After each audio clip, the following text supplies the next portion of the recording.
Atomicals, layer 1 Bitcoin terbaik.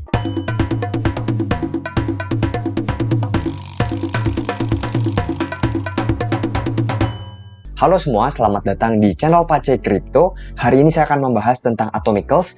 Ini bukanlah inscription pada atom ataupun kosmos atau bagaimana. Ini merupakan protokol yang hidup di dalam Bitcoin ataupun layer 1 Bitcoin. Jikalau sekarang orang-orang sibuk membuat layer 2 Bitcoin, padahal ada banyak sekali developer yang sedang bereksperimen membuat protokol di dalam layer 1 Bitcoin. Mari kita membahas Atomicals.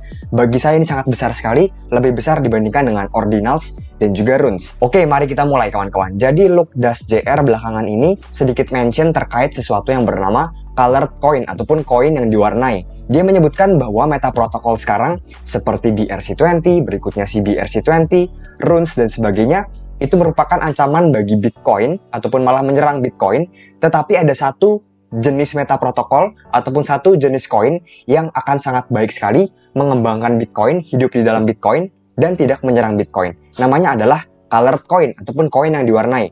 Dan banyak sekali orang yang berspekulasi terkait hal ini. Banyak juga yang menyebutkan bahwa ini merupakan Atomicals, walaupun dia tidak menyebutkan Atomicals di sini. Nanti saya akan menyebutkan apa alasannya kawan-kawan. Berikutnya kita cek di sini kawan-kawan, di mana Halfini ini merupakan orang kedua di Bitcoin mungkin setelah Satoshi Nakamoto, karena Satoshi Nakamoto pun sebetulnya pernah mengirim Bitcoin kepada Halfini ini kawan-kawan. Ini orang yang sangat berjasa juga bagi Bitcoin. Dia menyebutkan bahwa ternyata Bitcoin dapat dihosting menuju suatu overlay protokol. Nantinya para node Bitcoin akan menganggapnya sebagai node ataupun non-operation, artinya tidak perlu upgrade dan sebagainya.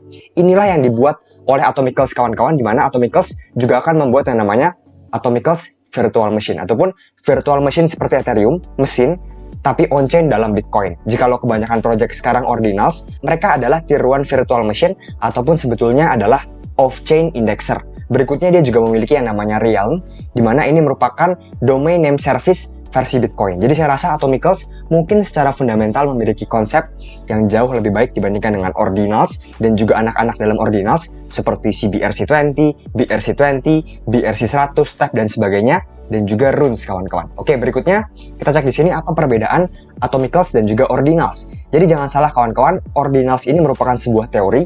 Ada banyak meta protokol yang dibangun menggunakan teori dari Ordinals ini. Seperti banyak sekali yang kita lihat sekarang, BRC20, BRC100, CBRC20, TAP dan sebagainya. Tapi Atomicals merupakan teori yang berbeda, jelas-jelas berbeda, dan token standar yang berbeda juga. Jadi ini sangat berbeda dengan Ordinals dan juga anak-anaknya.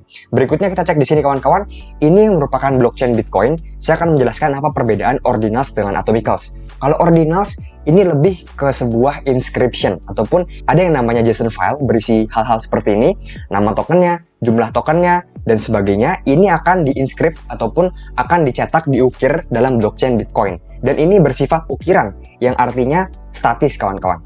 Apa yang berbeda dengan Atomicals? Atomicals ini saya gambarkan sebagai sebuah kelinci. Mengapa sebuah kelinci?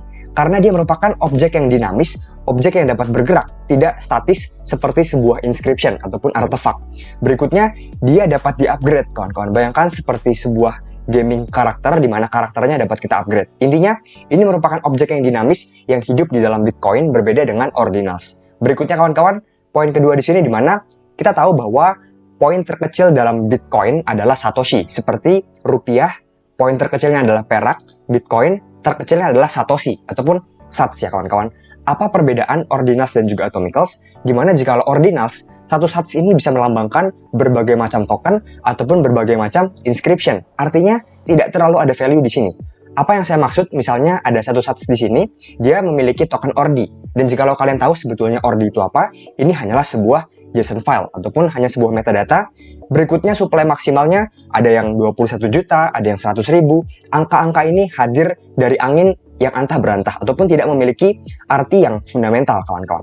Apa bedanya dengan Atomicals? Yang berbeda adalah tiap Sats pada Atomicals melambangkan satu token ARC20 ataupun satu token Atomicals. Jadi kawan-kawan, satu token Atomicals dilambangkan ataupun dibonding dengan satu Sats, dan ini bersifat seperti ini kawan-kawan. Nah, inilah yang disebut-sebut sebagai colored coin yang dimaksud oleh Look-JR, developer yang sangat kuat sekali pada Bitcoin. Dia juga menciptakan native SegWit kalau nggak salah. Nah, kita lihat di sini kawan-kawan. Jadi ini semua terjadi on-chain karena ini adalah perpindahan sats dan kita tidak memerlukan off-chain indexer seperti kebanyakan project lain seperti TAP, BRC20, Runes, dan sebagainya. Kita menggunakan on-chain indexer yang selama ini mengindexing Bitcoin. Jadi yang selama ini mengindexing Bitcoin akan kita gunakan untuk mengindexing Atomicals. On-chain indexer, menarik sekali kawan-kawan. Berikutnya kita lihat di sini kawan-kawan di mana apa perbedaan yang lebih spesifik lagi. Di sini saya akan menggunakan contoh ada dua, Atomicals dan juga Ordinals. Nah, apa yang berbeda di sini jikalau di Ordinals ticker dan juga maksimal supply-nya ini bebas ataupun terserah pencipta. Bagi saya ini cukup fragile karena artinya ada banyak orang yang dapat ngeklaim nama tertentu ataupun membuat supply sesuka-sukanya dan sebagainya. Dan ini menggunakan sesuatu yang bernama proof of nothing. Tidak ada yang memerlukan proof untuk membuat ticker ataupun untuk mencetak token. Berbeda dengan Atomicals kawan-kawan. Jikalau kita ingin mencetak token dan juga kita ingin minting token ataupun mencetak token, artinya kita harus yang namanya proof of work ataupun proof sebuah pekerjaan. Apa pekerjaannya? Kita nantinya harus melakukan hashing untuk mencari ticker yang kita maksud dalam berupa hash ya kawan-kawan. Dan biasanya proses ini terjadi selama 1 menit untuk mencari nama ya.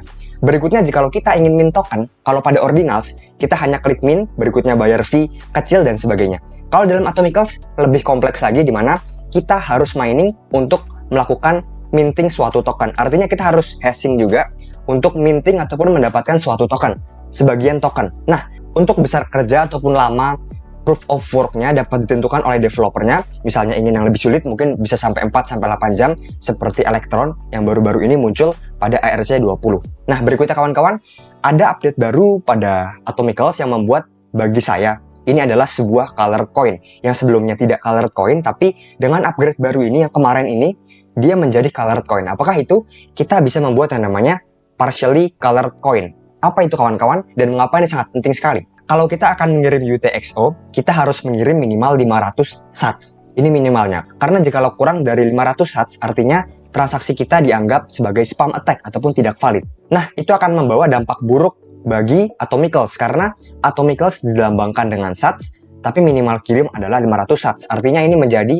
fragmentasi masalah kawan-kawan. Berikutnya, dengan adanya upgrade baru pada Atomicals yang namanya partially colored ini, kita bisa mengirim 1 sats saja lewat UTXO.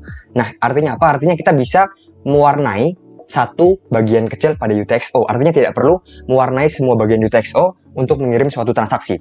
Ini nantinya akan digadang-gadang membuat Atomicals virtual machine ataupun virtual machine on-chain pada meta protokol Bitcoin menjadi nyata kawan-kawan. Ini besar bagi saya. Nah, berikutnya ada beberapa token yang ARC20. Yang pertama ada Atom ARC. Ini sudah listing di Gate.io jikalau kalian ingin cari yang gampang.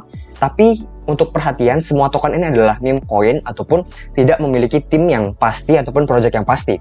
Sama seperti BRC20 pada saat awal, Ordi dan juga Set bukanlah koin yang memiliki fungsi ya. Itu hanyalah community token, sama seperti Atom ini. Atom ARC memiliki market cap yang paling besar dan ini merupakan perwakilan tanda kutip dari komunitas Atom. Berikutnya Quark, ini sama seperti Sats, karena bagian terkecil dari Atom setahu saya Quark dan juga High Boson ya.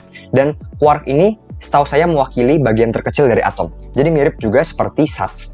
Berikutnya ada Realm kawan-kawan, ini merupakan name service pada Bitcoin yang dibuat dalam ARC20. Mungkin sekian dari saya kawan-kawan, semoga bermanfaat.